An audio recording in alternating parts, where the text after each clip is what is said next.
नारायण नारायण नारायण।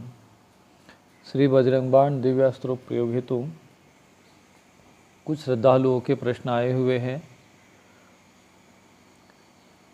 उसका समाधान करते हुए आपको सूचित करता हूँ कि यह जो बजरंग बाण दिव्यास्त्र प्रयोग करना है वो पूर्णिमा की तिथि को करना है और परम एकादशी को। तो ये जो अधिक मास चल रहा है, इस अधिक मास की जो पूर्णिमा तिथि 1 अक्टूबर को है और उसके उपरांत जो एक सिद्ध मुहूर्त और आ रहा है 13 तारीख को, जिसे हम परम एकादशी कहते हैं, क्योंकि अधिक मास में परम एकादशी जो है वो बड़ी दुर्लभ मानी जाती है। वो एक सिद्ध मुहूर्त है और पूर्णिमा भी सिद्ध मुहूर्त है। तो इस सिद्ध मुहूर्त में हमें श्री बजरंग बाण का पाठ करना है। तो बहुत जिज्ञासुओं को ऐसा शंका हो रही है कि ये 1 तारीख से लेकर 13 तारीख तक प्रतिदिन 108 पाठ बजरंग बाण के करने हैं, ऐसा बहुतों को लग रहा है, लेकिन ऐसा नहीं है। केवल आपको 1 अक्टूबर को करना है और 13 अक्टूबर को करना है। तो ये सर्वप्रथम जिज्ञासा प्रश्न था, उसका समाधान ये है। दूसरी बात यह है कि नारियल को लेकर है कि नारियल कब रखना है, शाम को जैसे अभी वहाँ रखना है।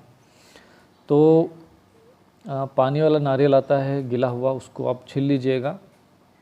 उसके बाद उस नारियल को जो चोटी थोड़ी इसमें रखना है नारियल के इसमें, और जितने भी घर परिवार के सदस्य हैं उसको उल्टा 3 बार आप एंटी क्लॉकवाइज जो उल्टा होता है ऐसे घुमा के सिर पर से सभी के घुमा कर हनुमान जी के सामने रख देना है। उस नारियल पे आप सिंदूर चढ़ा दीजिएगा और फिर गणेश जी का स्मरण करके, गुरु जी का स्मरण कर, भगवान शंकर का स्मरण कर, भगवान श्री रामचंद्र जी का स्मरण कर 108 पाठ का संकल्प करिए। यदि जो सक्षम नहीं है तो ऐसा नहीं है कि 108 पाठ का ही संकल्प करना है, आप यथाशक्ति भी बोल सकते हैं, यथाशक्ति भी कर सकते हैं। 108 पाठ हो जाते तो ठीक है। उसके बाद संकल्प कर श्री हनुमान जी का पूजन करें। जैसा भी पूजन में, जैसे भी धूप दीप अगरबत्ती है आपने जला दीजिए, हनुमान जी को थोड़ा सा पाद्य अर्घ्य समर्पित कर दीजिए। उसके बाद नैवेद्य के रूप में फल रख सकते हैं, भुना हुआ चना रख सकते हैं, काजू किशमिश बादाम आदि रख सकते हैं। और नारियल तो आपने चढ़ाया हुआ ही है, तो वो नारियल फोड़ना नहीं है। मैं बताऊंगा कि उस नारियल का करना क्या है। तो इस तरीके से आप पूजन करना है। उस नारियल के ऊपर सिंदूर, जो सिंदूर है जो हनुमान जी को चढ़ा जाता है, वो नारियल के ऊपर चढ़ाना है आपको। इस प्रकार से आपको ये पूजन करना है संकल्प में, जैसा कि आप वेबसाइट से संकल्प डाउनलोड कर लेना। यदि संकल्प के बारे में नहीं समझ में आए तो आप अपना नाम गोत्र का उच्चारण करें, हनुमान जी से प्रार्थना करना कि हनुमान जी मैं अपने घर परिवार के सदस्यों की सुरक्षा के लिए, उनके कल्याण के लिए, राष्ट्र और समाज के कल्याण की कामना हेतु आज श्री बजरंग बाण के 108 पाठ करने का संकल्प करता हूँ या करती हूँ। जो महिला होती है करते हुए बोलेगी। इस तरह से बोल के जल छोड़ देना है और फिर आपको पाठ आरंभ करना है। आप पाठ जहाँ तक प्रयत्न करें कि छत पर करें, ज़रूरी नहीं कि पूजा घर में ही आप करो। नदी किनारे कर सकते हो, और हनुमान जी का कोई एकांत में मंदिर हो वहाँ कर सकते हो, कहीं पूजा घर में भी कर सकते हो। घर में भी ये देखना कि घर में कोई मासिक में अशुद्ध नहीं होना चाहिए। कहीं किसी भी एकांत स्थान पे कर सकते हो, कोई एकांत स्थान हो पहाड़। और ऐसा भी नहीं कि हनुमान जी का ही मंदिर हो, भगवान शिव जी का भी मंदिर हो तो वहाँ पर भी आप बजरंग बाण का पाठ कर सकते हैं। राम जी का मंदिर हो तो भी पाठ कर सकते हैं। एकांत होना चाहिए जहाँ आपके पाठ में कोई दिक्कत ना आए। तो जो सक्षम नहीं है वो कर सकते हैं ज़्यादा पाठ। बहुत से ऐसे जिज्ञासु ने जो इस समय वर्तमान में श्री विष्णु सहस्त्रनाम का पाठ कर रहे हैं, 10-10 पाठ कर रहे हैं, कोई 40 पाठ कर रहे हैं। तो उन्होंने भी कहा कि गुरुजी हम क्या करेंगे। तो आप लोग भी यदि समय मिले, ऐसा लगे कि नहीं हम कर सकते हैं, तो आप जितना यथाशक्ति पाठ करिए, 10 पाठ करिए, 11 पाठ करिए, जितना संभव हो पाठ कर सकते हैं, कोई आवश्यक नहीं है। तो वास्तव में ये जो श्री बजरंग बाण का जो मैं प्रयोग कर रहा हूँ, आप लोगों के माध्यम से, और इस बार आपको अधिक से अधिक लोगों तक ये चीज़ें पहुंचाने, क्योंकि आप आने वाली जो नवरात्रि होगी उसमें हमें लक्ष्य चंडी महायज्ञ करना है। तो लक्ष्य चंडी महायज्ञ के लिए जो एक आध्यात्मिक ऊर्जा की आवश्यकता है, एक गुरु कृपा की आवश्यकता है, जय जय हनुमान गोसाई कृपा करो गुरुदेव की नाई, उस ऊर्जा की जो आवश्यकता है वो हमें हनुमान जी से प्राप्त होगी इस बजरंग बाण के माध्यम से। इसके साथ साथ बहुत से लोग साधक उपासक साधना आरंभ कर देते उत्साह से, फिर उनमें नकारात्मकता आने लगती है, निराशा आने लगती है, वो निरुत्साही हो जाते हैं, उनमें थोड़ा सा थकावट सी अनुभव होती है, या घर में बहुत सारे विघ्न आने लगते हैं। तो ये जो आसुरी तत्व है, नकारात्मक तत्व है, वो उनको प्रभावित करते हैं। तो आप इसको बजरंग बाण को करिए और प्रयत्न करिए कि जो बजरंग बाण का पाठ करते वो लोग मांस मदिरा आदि का सेवन न करें, दुर्व्यसनों से दूर रहे, क्योंकि बजरंग बाण का पाठ करने से हनुमान जी का पूर्ण कृपा प्राप्त होती है। और हनुमान जी परम सात्विक है, तो इसलिए आप लोगों को भी सात्विक रहना चाहिए, क्योंकि मांस आदि ये सब मनुष्य का आहार नहीं है। ये तो जो दुष्ट मानसिक तत्व के लोग होते हैं, दुष्ट आसुरी तत्व हैं, वही इन चीज़ों का सेवन करते हैं। तो इससे जितना बच सके उतना अच्छा है, जितनी अधिक से अधिक सात्विकता हो। और जब ये पाठ हो तो उसमें धूप वगैरह अच्छी जलनी चाहिए, क्योंकि धूप दे जो जपे हमेशा ताके तन नहीं रहे कलेशा। दूसरी बात, घर के अगर ज़्यादा सदस्य है तो एक साथ स्वर में पढ़ सकते हैं, नहीं तो फिर थोड़ा आपसी व्यवस्था नहीं बन पा रही हो तो एक छत पे बैठ जाए, एक अपना मंदिर में चला जाए, इस तरीके से दूर दूर बैठ सकते हैं। और मध्यम स्वर में आपको पढ़ना है, ऐसा जितना जोर जोर से भी नहीं पढ़ना है, बिल्कुल धीरे धीरे मन ही मन भी नहीं पढ़ना है आपको बजरंग बाण। तो जैसे आप बजरंग बाण पढ़ें, जय हनुमंत संत हितकारी सुन लीजिए, प्रभु विनय हमारी जन के काज विलंबन कीजिए, आतुर दौरी महासुख दीजिए, जैसे कूदी सिंधु के पारा, सुरसा बदन पैठी विस्तारा, आगे जाए लंक का मारे हुलात गई सुरलेव का। इस भाव से आप पढ़िए कि आपको ये भी नहीं लगना चाहिए कि हम बिल्कुल तीव्र गति से भी पढ़ रहे हैं, बिल्कुल शांत गति से भी पढ़ रहे हैं, क्योंकि ये बजरंग बाण है, प्रयोग है, तो इसमें थोड़ी सी आवेश चाहिए, इसमें थोड़ी ऊर्जा चाहिए। तो बहुत से लोग जो आवेश में आकर जय हनुमंत संत हितकारी इस तरह से जोर जोर से चिल्लाने लग जाते हैं। तो ऐसा भी नहीं करना चाहिए, बिल्कुल थोड़ा बिल्कुल ऐसा मध्यम स्वर में होना चाहिए, लेकिन आवेश उसमें होना चाहिए, जैसे लग रहा चाहिए कि बिल्कुल तीव्र गति से वो चीज़ चल रही है। तो आप इसको पढ़िए आनंदपूर्वक, इसका बहुत लाभ मिलेगा आपके जीवन में। दूसरा, बजरंग बाण का प्रयोग इसलिए भी है क्योंकि हमारे शत्रु, जो हमारे देश के जो शत्रु है, जो शत्रु राष्ट्र है, तो मैं उसमें संकल्प में हमने शत्रु राष्ट्रों के दमन के भी संकल्प कर दिया उसमें। तो जो ये आक्रमण कर रहे हैं, इनकी जो भावना मन है, तो हनुमान जी के हमने उसमें संकल्प कर दिया, हनुमान जी इस बार नहीं चलेगा काम, इस बार यदि कहीं से भी आक्रमण हुआ तो उनका पूरा दमन होना चाहिए। जो बहुत सारे हमारे देश में साथ छल हुआ है, धोखा 1962 में 65 में क्या क्या हम लोगों ने नहीं झेला है, लेकिन इस बार नहीं होना चाहिए। इस बार यदि शत्रुओं ने आक्रमण किया या किसी भी प्रकार के हमारे देश में उलट फिर कोई गतिविधियाँ हो, तो उसको देवी कृपा के द्वारा, देवी शक्ति उन सैनिकों को, नेताओं को सद्बुद्धि, ये सारी चीज़ें, क्योंकि बल बुद्धि के दाता भी तो वही है, क्योंकि बल और बुद्धि श्री हनुमान जी ही प्रदान कर सकते हैं। तो अगर उनका ये संकल्प हमारे हम सबका अगर यदि संकल्प रहेगा तो एक ऐसी हिम्मत शक्ति का जागरण हो जाएगा कि जो नेतागण हैं उनमें साहस और सद्बुद्धि उनको मिलेगी, सैनिकों को भी साहस प्राप्त होगा, उनको भी एक देवी कृपा, उनको भी हमें सहायक के रूप में हम लोग यहाँ से भेजेंगे उनके निमित्त। जो सैनिक हमारे देश के लिए अपने प्राणों की आहुति देकर विभिन्न प्रकार के कष्ट सहते हुए जो सीमा पर खड़े हैं, और वो सब हमारे लिए खड़े हैं, उनके कारण राष्ट्र सुरक्षित है। तो ऐसे सैनिकों के लिए हम लोग, क्योंकि हम अपने परिवार के लिए हमेशा कहते हैं, हम अपने लिए कहते हैं कि नहीं हमारी हनुमान जी कृपा करे, हमारे घर परिवार का कल्याण करे, लेकिन यदि हम लोग व्यापक दृष्टि से देखें तो वो सैनिक भी हमारे ही परिवार का हिस्सा है, क्योंकि वो हमारे लिए वहाँ पर खड़े हैं, हमारे लिए लड़ रहे हैं।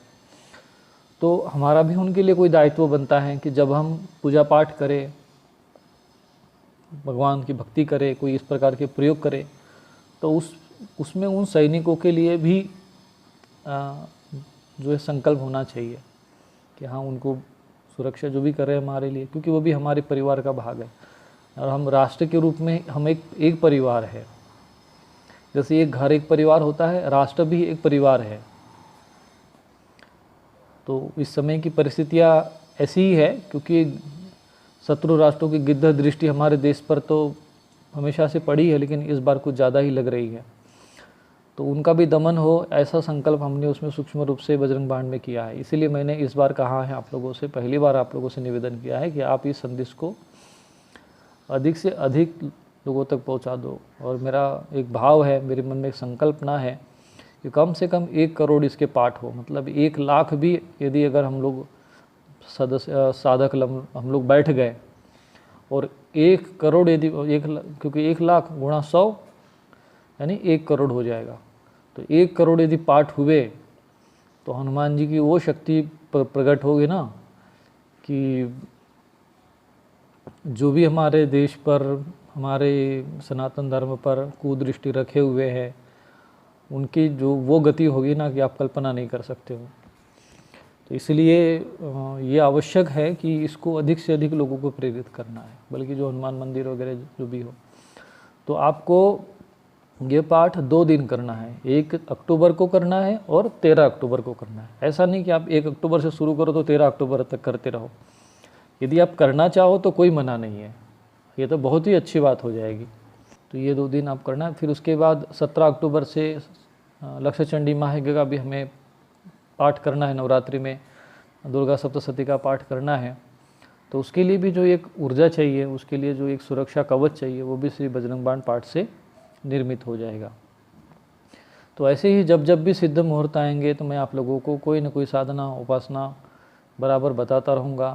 और कुछ साधकों का, जिज्ञासु का ये भी प्रश्न है कि स्वामी जी बजरंग बाण है, कोई ऐसा साधक है पहले मांस वगैरह सेवन करते थे, अब छोड़ दिया है। तो अगर आपने छोड़ दिया है तो 3 महीना हो गया कम से कम शरीर, और भविष्य में आप संकल्प करते हैं कि आप इस प्रकार की चीज़ें नहीं खाएंगे, तो आप बजरंग बाण नियमित पढ़ सकते हैं।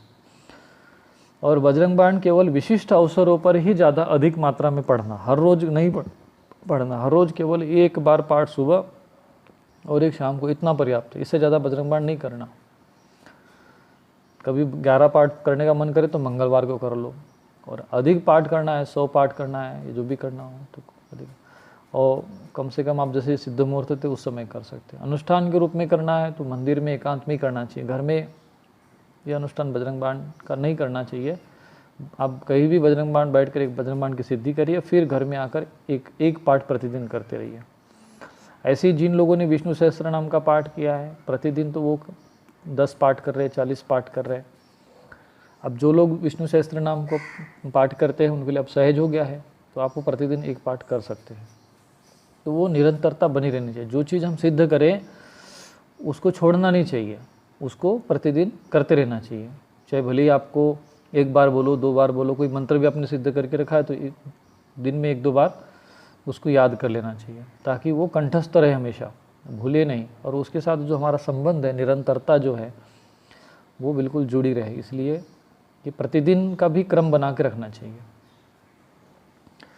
कुछ महिलाएं होती हैं जिनमें अशुद्धि आ जाती हैं, तो वो 6 दिन 5 दिन तक तो वो पूजा पाठ न करे, परंतु मानसिक रूप से वो करती रहे, मानसिक मन से करती रह सकती है। तो बहुत से लोगों को लगता है कि नहीं, हनुमान जी की महिलाओं के बारे, हनुमान जी को महिलाओं की पूजा नहीं करना चाहिए। ये भी एक महाघोर मूर्खता है, क्योंकि हनुमान जी के मन में कोई दोष नहीं है, उनके लिए कोई स्त्री कोई पुरुष नहीं, वो तो आत्मा रूप में सबको देखते हैं। और सिया राम हमें सब जग जाने, तो वो तो सबको सीता माता के रूप में देखते हैं, सबका कल्याण। जैसे सीता माता का कष्ट दूर किया तो वो भी तो स्त्री थी ना। तो ऐसा नहीं है, ये भ्रम है जिन मूर्खों ने फैलाया है, वे हमारे सनातन धर्म के शत्रु है। अब महिला पूर्ण श्रद्धा से करें, क्योंकि बहुत सी ऐसी साधिकाएँ रही है, उपासिकाएँ जिनके अनुभव रहे, जिन्होंने बजरंग बाण किया, उनको हनुमान जी अनुभूतियाँ कराए, अनुभव कराए, उनके ऊपर कृपा के उनके कार्य भी सिद्ध हुए हैं। तो यह एक भ्रम बिल्कुल निर्मूल है, कोई दोष नहीं है। और हनुमान जी तो बालक रूप में, 10 वर्ष के बालक में, उनमें तो पूर्ण निर्मलता है, परम उनमें तो सात्विकता है। इसलिए ये सब कोई गलत भाव कुछ चीज़ें नहीं है। महिलाओं को मूर्ति को छूना नहीं चाहिए, ऐसा कुछ नहीं है। आप महिला यदि शुद्ध अवस्था में है स्पर्श कर सकती है, सिंदूर लगा सकती है, कन्या भी लगा सकती है, कोई दोष नहीं है और कोई हनुमान जी को कष्ट नहीं होना है। और हनुमान जी स्वयं सिंदूर लगाते हैं, जैसे स्त्रियाँ सिंदूर लगाते हैं तो हनुमान जी स्वयं सिंदूर लगाते हैं। उनमें तो कोई स्त्री और पुरुष का कोई भाव ही नहीं होता है। जिनमें ज्ञान हो जाता है, परम तत्व को प्राप्त हो जाते हैं, उनमें ये देह को लेकर ऐसा कोई भाव नहीं होता है। अज्ञानी लोगों के मन में विकार रहते हैं, वही विकार फिर वो समाज के ऊपर थोपते हैं। हनुमान जी के मन में कहाँ से विकार रहेगा, उन साधकों के मन में भी कोई विकार नहीं होता है। लेकिन कुछ कुटिल मानसिकता के लोग कालनेमी बनकर घूमते रहते हैं कलयुग में, और फिर सामान्य जन इनकी बातें सुन के जो है कभी कभी भटक जाता है। तो आपको ऐसा कुछ नहीं बोलना। उनसे जब भी कोई आपको ऐसा प्रश्न पूछे ना, कोई ऐसा कहे ये बात, तो उसको तुरंत ये कहना चाहिए कि ये बताओ किस ग्रंथ में लिखा है, कौन सा अध्याय है, कौन सा श्लोक है, वो मुझे पहले दिखाओ, नहीं तो फिर तुमको यही बताऊंगा। फिर मैं उसको पकड़ के बैठाओ कि नहीं तुम ये सब चीज़ें क्यों फैलाते हो, और कहाँ लिखा है, किस शास्त्र में लिखा है। नहीं ऐसे ही, हम तो ऐसे ही मन में आया, ये आया वो आया, वो ऐसा नहीं होता। हमने सुना है किसी से, सुनी सुनाई गंदी बातें क्यों फैलाते हैं। सुनी सुनाई अच्छी चीज़ें फैलाओ जो शास्त्र में प्रमाणित हो। बजरंग बाण के लिए थोड़ा सा आपको ध्यान देना है कि जो बजरंग बाण हमने यहाँ से भेजा है उसको पढ़ना, क्योंकि बजरंग बाण की कोई प्रमाणित प्रतीक कहीं नहीं है। और ये भी मैं नहीं कह सकता हूँ कि मैंने जो किया है वे भी प्रमाणित हो, ये मेरी अपनी स्वयं की प्रमाणित है। इसलिए कह सकता हूँ क्योंकि मैंने पढ़ा था, जब एक पत्रिका में मैंने पढ़ा था, उसमें जैसा लिखा था वैसा ही मैंने उसको मुझे बजरंग बाण कंठस्थ हो गया था। उसके बाद मैंने इसको छपवाए, लोगों को पढ़वाए, सब लोगों को अनुभूतियाँ हुई। तो जब अनुभव हुए तो इसका मतलब वो उसमें कोई दोष नहीं, प्रमाणित है। इसका अर्थ यह है, जैसे कोई दवा है वो प्रमाणित कैसे है भाई, आप खाकर देख लो, पता चलेगा। अगर लाभ हुआ तो इसका मतलब सही है दवा। तो ऐसे ही मैंने बजरंग बाण का स्वयं पाठ किया, मुझे लाभ हुआ, मैंने दूसरों से पाठ करवाया, उनको लाभ हुआ। इसका मतलब जो बजरंग बाण हम बताते हैं उसमें दिया हुआ है वो बिल्कुल शुद्ध है।